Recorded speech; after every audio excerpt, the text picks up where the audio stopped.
বাতিজা হাসানাত আবদুল্লাহ কুমিল্লা ৪ আসনের এমপি পদপ্রার্থী। তোমাকে বলতে আছি,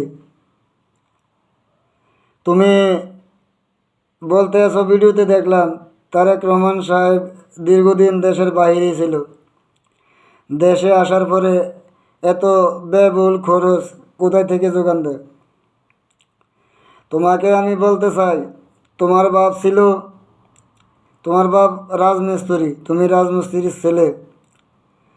রাজমিস্ত্রি, কাঠ মিস্ত্রি, রং মিস্ত্রি এরা কী কাজ করে, কীভাবে টাকা ইনকাম করে এটা আমার জানা আছে।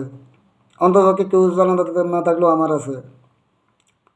ঠিক আছে, তোর বাপ বিভিন্ন মানুষের ইট বালু সিমেন্ট রড চুরি করে তোকে খাওয়াইছে, বড় করছে, লেখাপড়া করাইছে। তোর কোয়ালিটি হলো এই। তারেক রহমান সাহেবের বাপ ছিল সেক্টর কমান্ডার, দেশের স্বাধীনতার ঘোষক, শহীদ রাষ্ট্রপতি জিয়াউর রহমান রাষ্ট্রপতি ছিলেন। তারেক রহমান মা তিনবারের প্রধানমন্ত্রী ছিলেন। তারেক রহমানের কোয়ালিটি আর তোর কোয়ালিটি এক হলো নাকি? ওই সেটের বাল, এখনও দুধের দাঁত পড়ে না হিসাবে রাজনীতি করতে এসে, তাই না? কথাবার্তা বলতে সময় পিছনের দিকে তাকাইবি, মুরব্বী করে সম্মান দিয়ে কথা বলবি, না হয় দৌড়াইতে দৌড়াইতে মুরগাইতে ফিডে সালবাল কিছু থাকবে না। ঠিক আছে?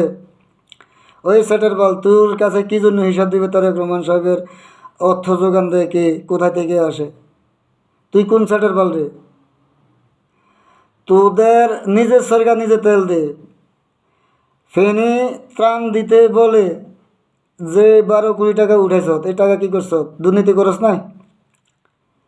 এরপরে একটি ভিডিওতে দেখলাম তুই একটি বস্তা মাথা করে নিয়ে যাইতিস। বস্তায় কী ছিল? টাকা পয়সা, স্বর্ণ অলঙ্কার, এগুলি কী করছ? চোরের ঘরের চোর। ওই যে কথা আছে না, চোরের ঘরের চোরে হয়, ভালোর মানুষের ঘরে ভালো মানুষ হয়। তুই কী করছ এগুলি? হিসাব দিস? আবার বড় কথা বলস দুর্নীতি করস না। তোদের দলে যারা আছে সবাইকে সতর্ক করবি, কথাবার্তা বলতে সময় যাতে মুরব্বীদেরকে সম্মান দিয়ে কথা বলে, মুখে লাগান দেয়। লাগান না দিলে নির্বাচনের পরে এমন অবস্থা তোদের হবে, তোদের ফিরিটের ফাঁসার কোনো জায়গায় সালবাল কিছুই থাকবে না। ঠিক আছে? প্রিয় দর্শক, ভিডিওটা বড় হয়ে যাইতেছে, আপনারা আমার ভিডিওটা লাইক করবেন, শেয়ার করবেন, ফলো দেবেন, কমেন্টে জানাবেন কেমন লাগছে। আল্লাহ হাফেজ, ভালো থাকবেন। ওকে।